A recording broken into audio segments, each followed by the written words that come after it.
Hello et bienvenue dans ce nouveau vlog. Vous l'avez probablement déjà vu dans le titre et tout, mais j'ai l'intention de vous faire une petite vidéo pour vous parler de la maison. Je vais probablement le lire parce que j'ai mon iPad ici avec la liste de ce que je voulais vous parler. Avant toute chose, j'ai vraiment le goût aussi de vous parler des bijoux que j'ai reçus de Ana Luisa. Donc officiellement ma première collab. Ana Luisa, c'est une compagnie de bijoux en or recyclé. C'est aussi une compagnie qui base son modèle d'affaires ou son modèle de commercialisation sur le marketing d'influence. Donc c'est pour ça qu'on les voit beaucoup passer avec beaucoup de collaborateurs. J'ai aussi fait plusieurs recherches sur la compagnie et tout ça. Puis c'est une compagnie qui est certifiée Climate Neutral, tout comme des marques comme Cotopaxi, Ten Tree, puis quel autre qu'il y avait déjà? BioLite, qui sont des marques plus de plein air et tout ça. Ce qui veut dire que s'ils font des actions qui pourraient comme briser l'environnement, de guillemets, ils vont venir faire l'équivalent en actions qui vont venir améliorer notre environnement. Sinon, au niveau des bijoux que j'ai reçus, donc j'ai reçu ces boucles d'oreilles, j'ai reçu cette bague, je vais vous les montrer plus proche tantôt, et j'ai reçu ce joli bracelet en chaîne qui est celui-là ici, pas celui-là, juste celui en avant ici. Ce que j'ai vraiment aimé des bijoux de 1, c'est au niveau des grandeurs. Moi, j'ai tout le temps été quelqu'un qui a eu de la misère à se trouver des bagues à sa grandeur. Si vous regardez mes doigts, mes mains ont l'air enflées en permanence, mais c'est mes doigts. Puis là, j'ai pris une bague 12 puis elle est vraiment trop grande. C'est ça, fait que je suis bien contente d'avoir trouvé des bijoux qui peuvent me faire. Et même chose pour les bracelets, j'ai le poignet aussi assez dodu. Donc, ça arrive vraiment souvent que les bracelets sont trop petits. C'est sûr que là, il est au plus grand, mais j'ai quand même du lustre. Sinon, ce que j'ai aimé aussi, c'est les petits détails. Donc, si on regarde le bracelet, il y a un petit A pour Ana Luisa, un petit diamant de l'autre côté. Puis, c'est sûr que c'est du plaqué or. Fait que je vous l'avais dit dans ma dernière vidéo où je vous parlais de collab. J'ai vraiment voulu les tester, donc ça fait plus d'un mois que je les ai reçus. Je les mets pratiquement tous les jours. La bague, je me lave les mains avec, je mets du Purell, je fais tout. Puis, tu sais, oui, elle a perdu un peu de plaqué, mais j'ai fait exprès de mettre mon bracelet Joël que j'adore, mais qui a vraiment déplaqué et comme oxydé un petit peu. Fait que ça me fait pas de marque verte sur la peau, là, comme les bijoux qui sont du stock, mais il y a comme rougi. Ma bague, Ana Luisa a pas fait ça, donc elle a vraiment juste déplaqué, mais elle est restée comme argent un peu. Fait que tu sais, moi je la trouve encore super belle. J'aime aussi beaucoup la teinte de l'or, versus mettons mes bijoux 20 Compass qui sont plus or bronze. Ceux-là sont vraiment un or jaune éclatant, or doré là vraiment. Puis sinon, ben personnellement, je vous encouragerais à les acheter, mais que ça reste du plaqué or, ça reste quelque chose qui ne devrait pas aller dans l'eau. Fait que tu sais, tous ceux qui disent je prends ma douche, sont bien corrects, peut-être, écoute, je mets pas de doute là-dessus, tu sais, je pense qu'ils sont honnêtes, peut-être que c'est ma peau qui est particulièrement, tu sais, comme difficile pour les bijoux, je vous en avais parlé un petit peu. Mais par contre, toutes les bijouteries où j'ai acheté des bijoux, quand c'est du plaqué, tu sais, même ma boule Pandora, là, ici, quand c'est du plaqué, ça devrait pas aller à l'eau. Pour aller à l'eau, il faudrait que tu achètes du or comme massif, puis on n'est pas dans les mêmes gammes de prix à ce moment-là. Fait que moi, je les adore, je rachèterais, mais si vous voulez acheter, ben il y a le lien dans ma barre d'infos, mais sinon aussi d'attendre des promos parce qu'ils en font vraiment souvent. D'ailleurs, il y en a une qui s'en vient pour la fête des mères. Fait que c'est pas mal ça. Sur ce, on va passer à parler maison.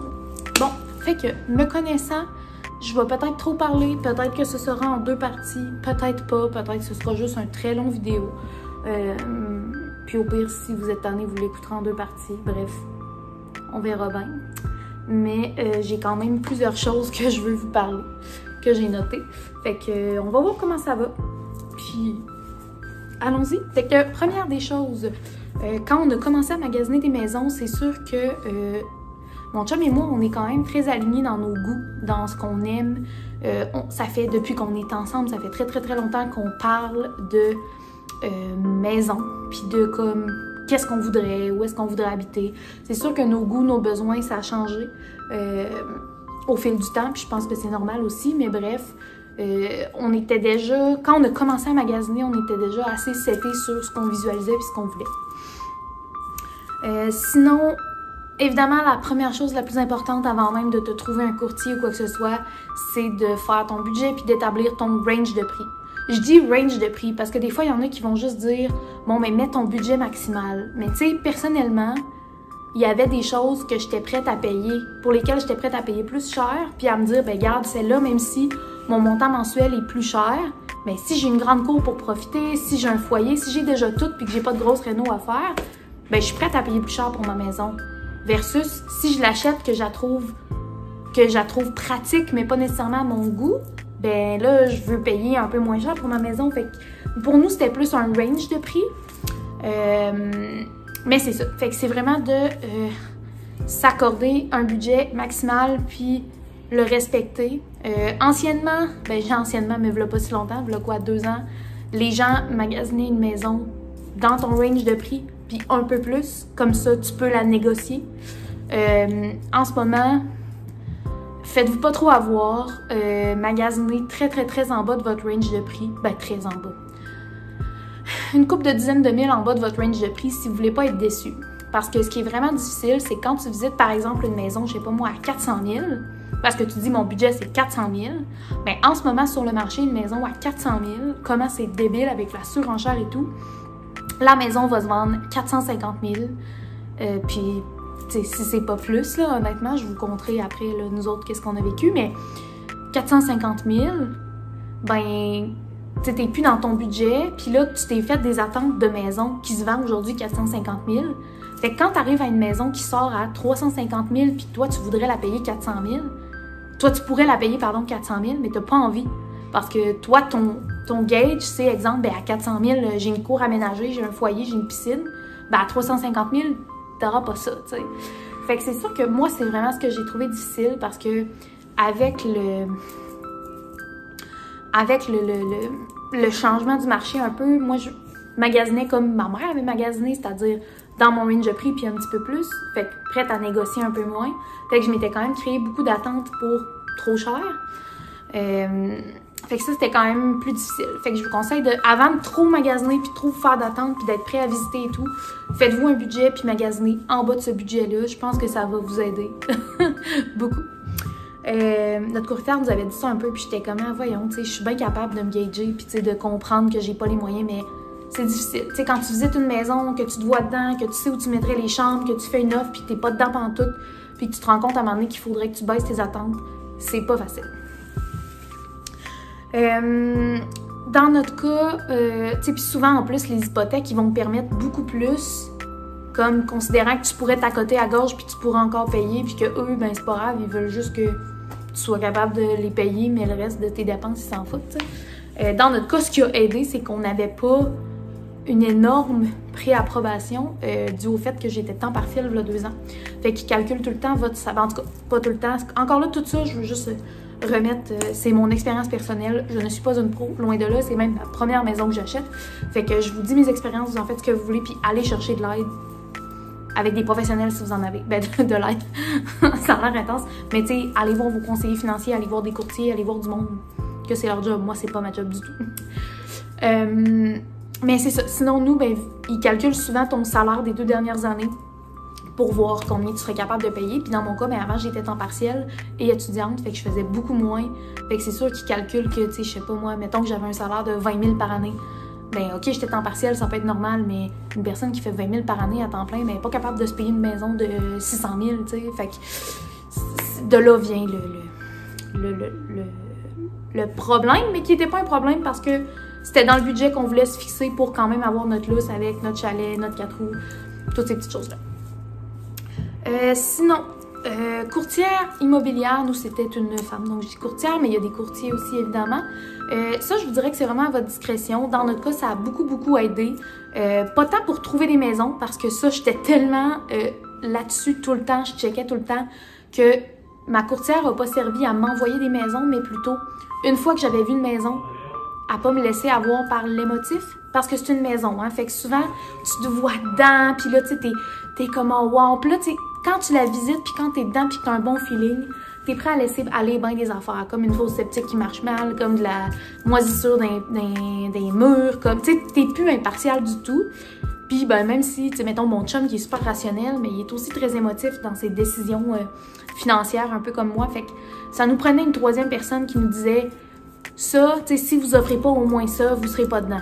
Mais tu sais, elle, c'est des conseils. Si après ça, tu veux faire ton offre à tel prix ou de telle manière, ou elle va le faire, elle travaille pour toi. Mais nous autres, à 99,9%, elle était tout le temps, en fait, j'ai envie de dire 100%, là, à chaque fois qu'elle nous disait quelque chose, c'était exactement ça, finalement.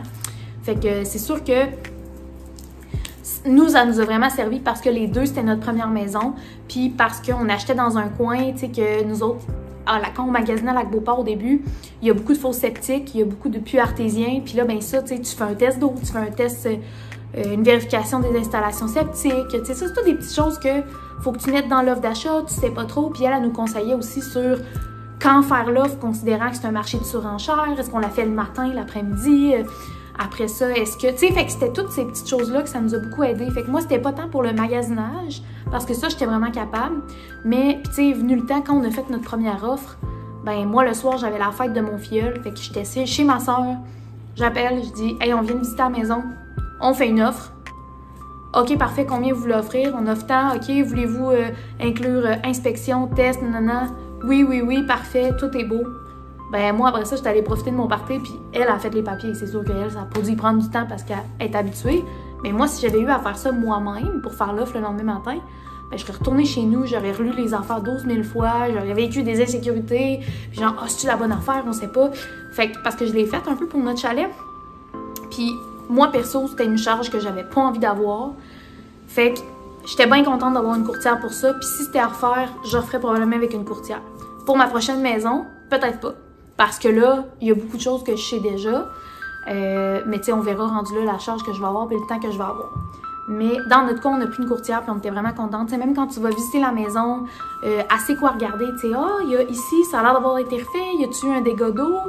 Ici, c'est gondolé, c'est quoi? Nanana. Puis là, ben des fois, même s'ils font une déclaration des vendeurs puis qu'ils sont censés tout mettre, ben des fois, quand tu le sais avant de faire l'offre, c'est moins décevant un peu. Fait que tout ça, ça a vraiment été le fun d'avoir une courtière pour ça. Me semble que quand tu as une courtière, c'est un contrat de 3 mois. Donc, si après 3 mois, tu n'as pas trouvé, tu n'es pas satisfait, tu peux libérer. Mais là, encore là, peut-être que ça change d'un courtier à l'autre. Peut-être qu'il y a des conditions dans lesquelles tu peux mettre fin au contrat n'importe quand. Je me rappelle plus trop. Ça s'est fait au début. Puis nous, on était vraiment très satisfaits. Fait que j'ai jamais relu ça ou revérifié si c'était vraiment ça. Au niveau de comment tu payes ça, un courtier, c'est sûr que là où ça devient problématique, c'est plus quand c'est des maisons du proprio, parce que là, c'est sans agent. Donc là, il faut vraiment, tu vas négocier, je me rappelle plus c'est combien le pourcentage, là. Il me semble que c'est comme un 3% ou quelque chose comme ça. Fait que si tu négocies la maison, puis toi, tu as l'intention de payer 3 tu veux donner 350 000 au vendeur, ben il va falloir que tu donnes 350 000 plus 3% pour payer ton courtier ou ta courtière. Puis le vendeur, au début, à la fin, va avoir le 350, puis la courtière va avoir. Fait que, tu sais, ça te coûte plus cher.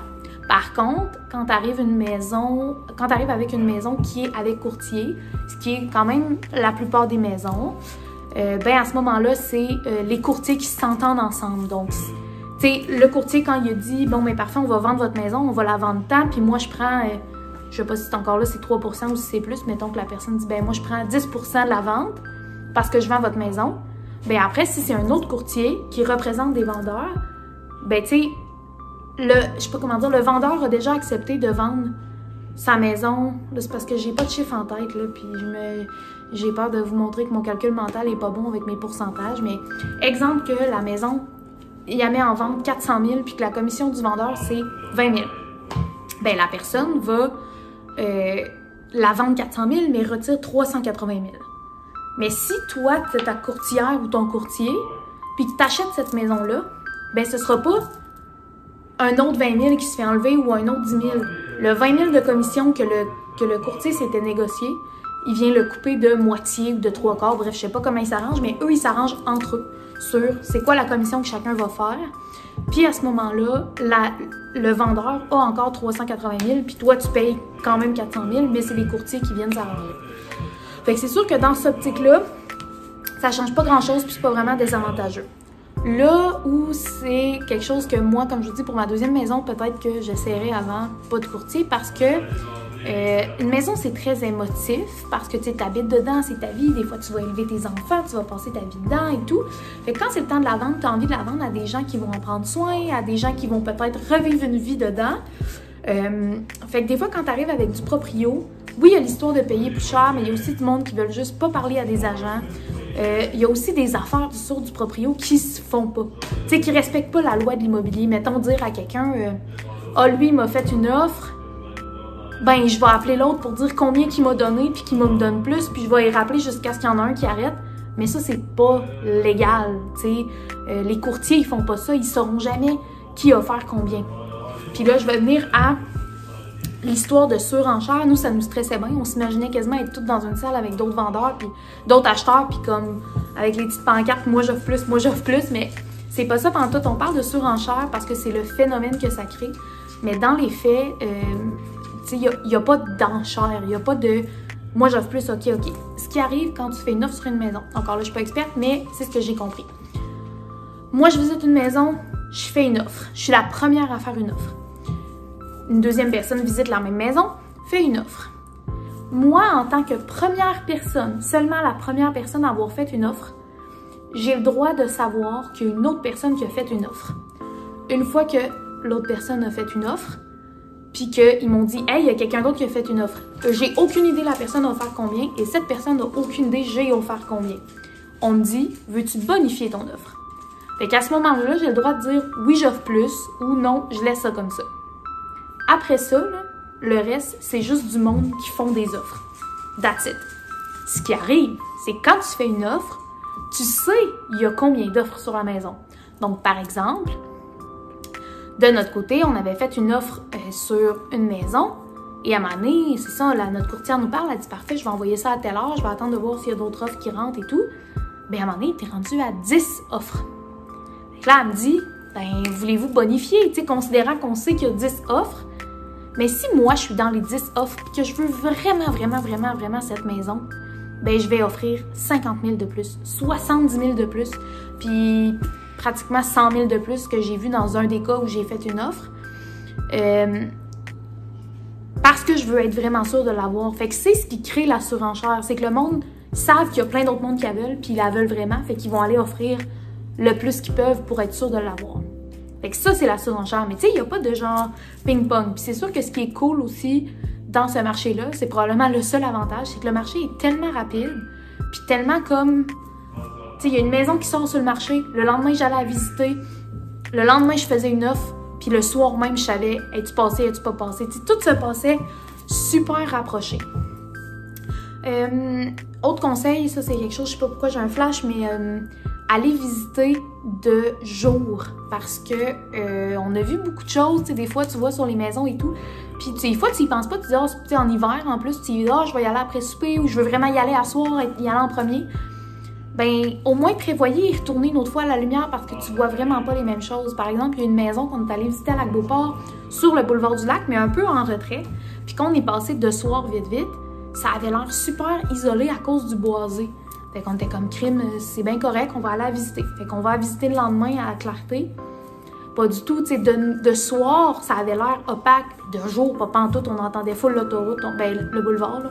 On voyait tout, fait qu'on était comme non, finalement, ça fait pas. Tu sais, si on était allé de jour la première fois, ben, on aurait vu tout de suite, ça fait pas. Fait que, aller visiter de jour, ça fait une différence. L'idéal aussi, c'est de commencer à magasiner plus à l'automne, même si vous voulez déménager comme en juillet, parce que comme ça, il n'y a pas de neige, puis on voit plus de choses, tu sais, sur le terrain, puis ces choses-là. Sinon, finalement, on est rendu à 15 minutes puis je commence à vous parler du neuf. Fait que je pense que notre maison précisément, on va faire ça dans une autre vidéo, en tout cas, on verra. Mais finalement, notre choix d'aller vers le neuf, dans notre cas, on est allé vraiment avec un promoteur. Dans le fond, quand tu vas dans le neuf, t'as comme plusieurs choix de ce que j'ai compris. Là, je m'achète un terrain puis je fais une autoconstruction littéralement genre de A à Z. Tu sais, je vais voir un architecte. Après ça, cet architecte-là me fait des plans. Là, je vais voir un entrepreneur général. Là, lui va je sais pas moi, me corriger le plan, me dire qu'est-ce qui se fait, qu'est-ce qui se fait pas selon mon terrain. Parce que, tu sais, exemple, tu dis, bon, mais moi, je vais me faire creuser un sous-sol. Mais si t'es à Stoneham, mettons, le Stoneham, c'est de la roche. Si tu veux faire un sous-sol, faut que tu dynamites parce que c'est de la roche. Tu peux pas juste creuser. Fait que c'est des frais. Puis des fois, tu sais, le dynamitage, ben ça peut aller plus ou moins bien, puis ça pourrait te coûter, je sais pas moi, 20 000 $ de dynamitage. Tu le veux-tu tellement, ton sous-sol, tu sais? Fait que c'est des choix comme ça que tu le sais pas d'avance aussi, des fois. Fait que bref, là, tu consultes je sais pas qui, là, plein de monde, puis après ça, au fil de ton projet, ben tu vas engager des sous-traitants, fait qu'un électricien, un plombier, ces choses-là. de mon côté, mon chum n'a jamais travaillé en construction à part comme d'aider sur des chantiers. Aussi, il a fait beaucoup de rénovations, mais de monter une maison de A à Z, il l'a jamais fait. Puis moi non plus. Puis on n'a personne non plus de très proche. Tu sais, j'ai pas un père entrepreneur ou quoi que ce soit. C'est tout du monde qui ont fait des rénos, mais monter une maison, pas vraiment. Fait qu'on était vraiment pas à l'aise de dire « OK, on s'embarque là-dedans ». Surtout pendant que j'étais en fin de session, vivre le stress de genre ça coûte plus cher, moins cher, on peut pas avoir ce qu'on veut, il faut se revirer de bord, refaire les plans, ci, ça. Ça me tentait pas de vivre ça. Après, tu as le préfabriqué, fait que tu t'achètes un terrain, tu te commandes une maison style Profab, maison la tulipe, c'est quoi déjà? La prise. Non, c'est maison la prise, la tulipe, c'est le magasin de plein air. En tout cas, fait que ça, j'avais regardé un petit peu, mais ce qui est à considérer, c'est quand vous regardez les kits de maison, ben, exemple, le kit de maison, ben, déjà là, c'est plus taxe. Puis, tu sais, le kit de maison, ben, t'as pas le tirage de joints, t'as pas, mettons, toutes les prises, en tout cas, de ce que j'avais compris. Tu sais, fait que t'as beaucoup d'autres frais, mettons, après ça, les plaintes électriques, les fenêtres, tu sais, c'est vraiment juste comme l'espèce de coquille. Ça te prend aussi la dalle en dessous. Il me semble que dalle puis montage de la maison, c'était un 50 000 de plus. Là, t'as le terrain qui s'ajoute à ça. Fait que bref, c'était pas bien faisable de s'en tirer en bas de 350 000. Puis là, ben, j'avais pas bien de lousse. Des calculs que je voulais, puis par rapport aux maisons que je regardais, là, je vous dis pas... Peut-être que c'est possible, puis que c'est moi qui ai mal fait mes recherches, mais... Fait qu'on avait éliminé ça. On s'est mis à visiter des maisons modèles. Notre but était vraiment d'acheter une maison modèle déjà faite, puis comme de juste acheter ça, puis t'es sûr t'as pas d'extra rien. Mais finalement, le terrain était beaucoup trop petit, mais on est tombé en amour avec le plan, comment c'était fait.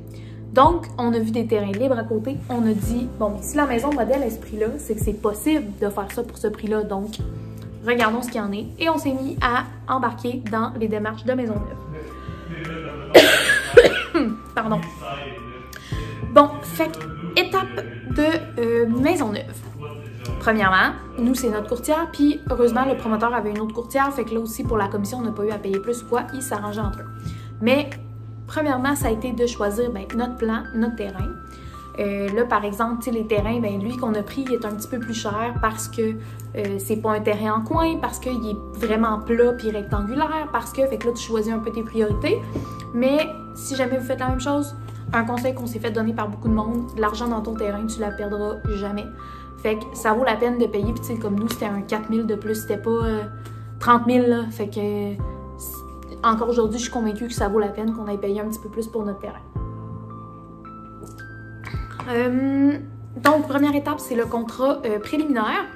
Fait que là, il t'envoie comme une soumission, un peu avec voici ce qu'on vous ferait. Ben, je pense que c'est le contrat préliminaire qu'il envoie, mais en tout cas, avec voici ce qui est inclus. Fait que, tu sais, mettons, fenêtre noire en avant, blanche le reste, maçonnerie en avant, vinyle, cannexel en avant. Après ça, tu sais, ils mettent en dedans un peu tout ce qui est inclus. Puis là, ben, nous, c'est qu'on a lu dans les petits caractères et c'était écrit que si, par exemple, tu fais rajouter quelque chose en extra par après, puis que tu veux que ce soit sur ton hypothèque, parce que t'as pas nécessairement, je sais pas moi... tu veux faire rajouter le patio, puis tu veux un gros patio, puis ça coûte 3000$, puis tu dis ça me tente pas de le payer cash, mettez-le sur mon hypothèque. Ben eux, s'ils ont à rajouter des choses sur l'hypothèque, tu payes les taxes, mais en plus, tu repayes un 15% un peu de frais administratifs parce qu'ils doivent gérer avec ton institut financier, tu sais, te dire, bon, mais rajoutez ça sur l'hypothèque, on refait faire un contrat, on refait signer et tout. Fait que pour cette gestion-là, ils ajoutent des frais de 15%, de ma compréhension. Donc ça, évidemment, ça ne me tentait pas. Donc, on s'est vraiment assuré qu'à la signature du contrat préliminaire, on avait inclus tous les extras qui nous intéressaient. Fait que, tu sais, par exemple, on avait demandé c'était quoi les extras qui étaient pris par les gens en général. Première des choses, nos armoires de cuisine jusqu'au plafond. Donc ça, c'était un 1000$. Ce qui fait qu'on a un peu plus de rangement, mais surtout pas d'accumulation de poussière. Puis moi, je trouve que ça lookait vraiment mieux d'avoir les armoires jusqu'au plafond. Ensuite, fenêtre, il était noir à l'avant, blanche les autres côtés. On a décidé de mettre noir les 4 côtés. Ça, c'était un 1400$. On trouvait que ça faisait vraiment plus beau. Puis en plus, on a remarqué que dans notre rue, tout le monde l'a fait faire. Fait que ça aurait fait dur un peu. Fait qu'on est bien content de l'avoir fait. Tu sais, ils sont blanches à l'intérieur, mais ils sont comme noirs tous les côtés à l'extérieur. Ensuite, ce qu'on a fait faire, on a fait ajouter un foyer.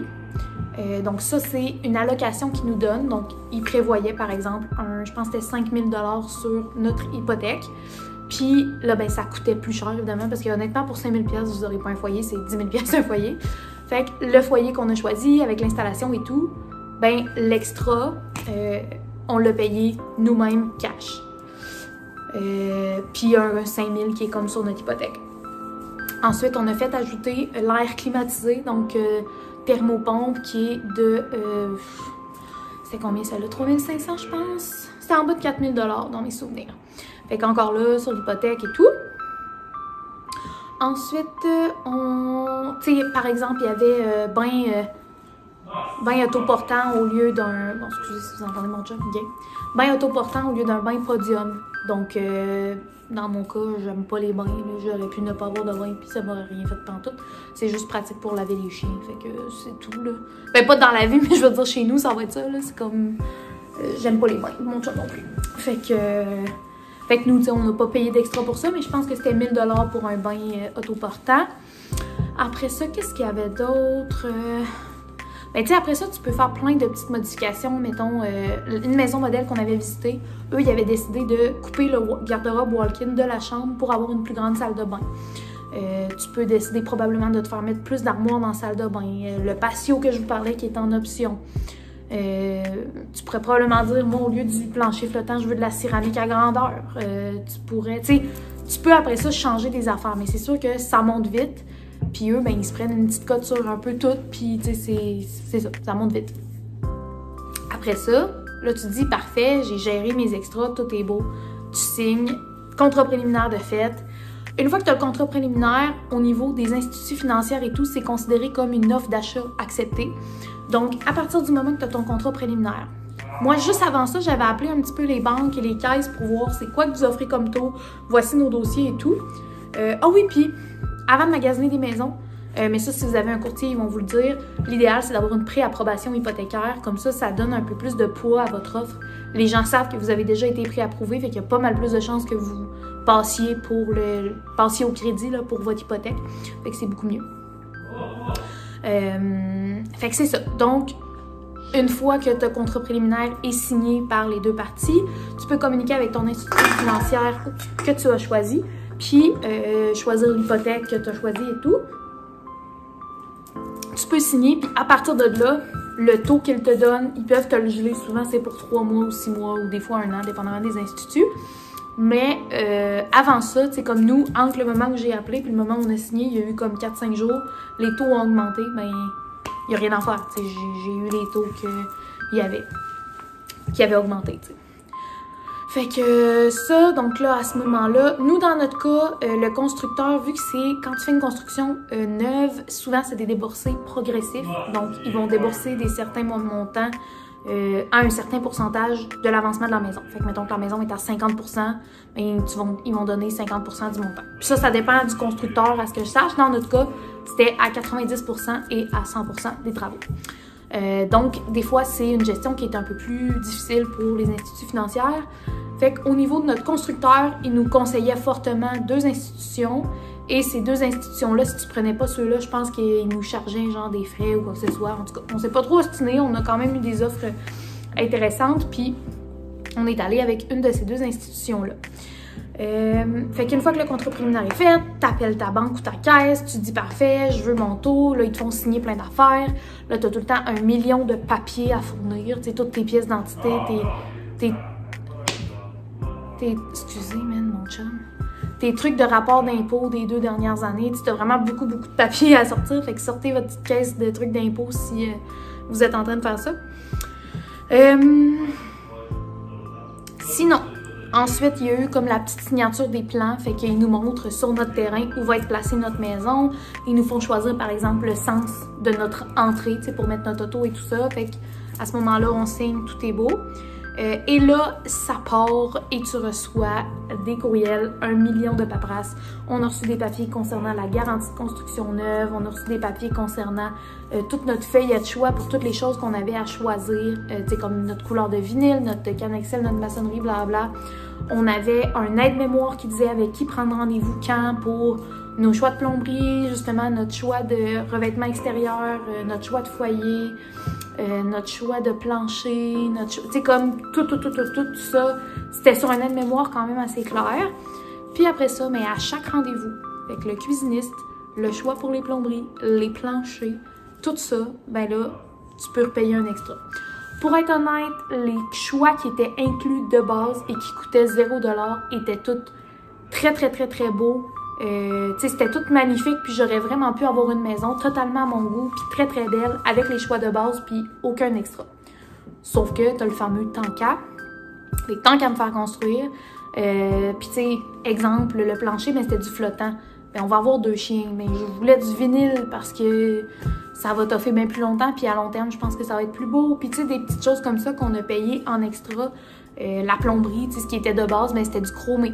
Fait qu'au début, on s'est dit, bon, on va payer l'extra pour le noir. Finalement, je pense que je vous en avais parlé, mais on a choisi un robinet bronze or. En fait, c'est champagne, bronze champagne, quelque chose comme ça. C'est comme entre le or puis bronze. Puis un évier en granit. Fait qu'en tout cas, fait que je suis vraiment contente. Fait que oui, ça nous a coûté un peu plus cher, mais tu sais, j'aurais pu prendre un évier en inox bien normal, puis en chromé, là, puis un robinet en chromé. Il y en avait des super beaux, elle nous les avait montrés au début, puis tu sais, ça faisait vraiment la job. C'est vraiment nous qui avons décidé de se gâter un petit peu plus. Au niveau du cuisiniste, j'ai payé un extra pour avoir, au lieu d'avoir des armoires, à un moment donné, j'ai comme 3 gros tiroirs pour les marmites, je trouve ça cool. Fait que tu sais, encore là, c'est un petit luxe, mais je me disais, tant qu'à le faire, j'ai envie de l'avoir comme ça. Fait qu'au niveau de tous les choix, c'est pas mal ça. Sinon, c'est vraiment dur de se rappeler de exactement ce que tu as choisi. Fait que moi, je prenais des photos de tout. On gardait toutes les factures aussi dans un dossier parce que c'est facile de perdre les papiers et tout. Fait qu'on les scannait, on les gardait dans un dossier parce que des fois, ils nous réécrivent, ils disaient hey, finalement, hey, c'était-tu ça que vous aviez pris? C'était-tu vraiment ça? Blabla. Fait qu'on faisait tout le temps le suivi par nous-mêmes au constructeur. On en faisait plus que ce qu'ils en demandaient pour être sûr que notre projet était bien suivi puis que c'était les bons choix. Puis aussi, tu sais, pour se rappeler, tu sais, si tu vas choisir ton comptoir, mais tu veux te rappeler c'est quoi ton évier, c'est quoi ton robinet, puis c'est quoi ton plancher, parce que faut que ça fitte un minimum. Moi, je demandais aussi beaucoup de conseils aux gens avec qui on était. Fait que, mettons, la fille avec qui on était pour la plomberie, mais elle m'avait dit « Ah, pour ton comptoir, ce serait vraiment beau telle affaire. » Mais tu sais, je l'ai noté. Puis sinon, ben, se fier beaucoup à vos... En tout cas, moi, j'ai de la misère à visualiser les choses, tu sais, à comme le voir dans ma tête. Fait que j'avais besoin de voir des inspirations. Fait que Pinterest a été mon meilleur ami. Je m'étais fait des pins. Puis tu sais, comme... Des fois aussi, tu trouves ça full beau sur Pinterest, mais c'est parce qu'ils ont un toit cathédrale, puis le mur est fenestré à grandeur. Puis fait que tu sais, c'est de regarder aussi plusieurs inspirations qui se ressemblent, voir si tu trouves ça toujours aussi beau. Puis de te fier à ça un peu après pour faire tes choix. En tout cas, moi, ça m'a vraiment aidé. Parce que sinon, c'est dur de savoir. Tu sais, tu regardes des petits carrés gros de même, puis t'es comme... Ah oui, ça va-tu être beau comme toutes des armoires de même puis un comptoir de même? J'ai-tu aucune idée, tu sais? Fait que ça, j'ai vraiment trouvé ça difficile. C'est beaucoup de décisions, ça m'a grugé beaucoup d'énergie. Mais toute chose, c'est bien passé. En tout cas, on va voir quand la maison va être finie, mais je pense que ça s'est bien passé. Puis tu sais, vraiment, là, tu sais, quand tu regardes la plomberie, là, tu choisis tout jusqu'à ton carré de douche là, en acrylique à terre, tu choisis ta porte de douche. Tu sais, ça, ces affaires-là, on était comme à dire votre porte de douche qui vient avec, c'est ça. Oui, parfait. Tu sais, l'autre affaire que moi, je vous conseillerais, qui m'a beaucoup aidé aussi, essayez pas d'avoir des choix trop précis. Tu sais, exemple, vous dire, oh, moi, je veux vraiment un robinet en U comme ça, avec une switch détachée, une pompe à savon, puis je veux vraiment que ma douche ait l'air de ça, puis parce qu'après, t'arrives, puis des fois, t'as de la misère à te sortir de la tête ce que t'avais, mais t'aurais pu trouver autre chose vraiment très beau. Fait que gardez-vous des idées plus générales. Tu sais, exemple pour ma salle de bain, j'avais pas d'idées précises. Fait que quand j'étais arrivée puis qu'elle me montrait les trucs qui étaient inclus, mais j'étais comme, oui, parfait, on y va avec ça. Fait que j'ai probablement beaucoup économisé parce que si je m'étais fait une idée puis je m'étais dit, ah, une douche, justement, noire, mat, carré au lieu de rond, j'aime vraiment ça. Mais arrivé là, j'aurais eu de la misère à prendre la chromée ronde. Juste parce que je me l'étais mis dans la tête. Pas si ça fait du sens. En tout cas, moi, ça m'a vraiment aidé. Parce que quand je suis boquée, des fois, je suis boquée puis je suis prête à payer. Tu sais, une fois là, émotif, puis je le vois, puis je me vois dans ma maison, j'aurais probablement payé beaucoup plus en extra. Fait que je me suis gérée un petit peu comme ça, à me donner des inspirations, mais pas trop d'idées complètement faites.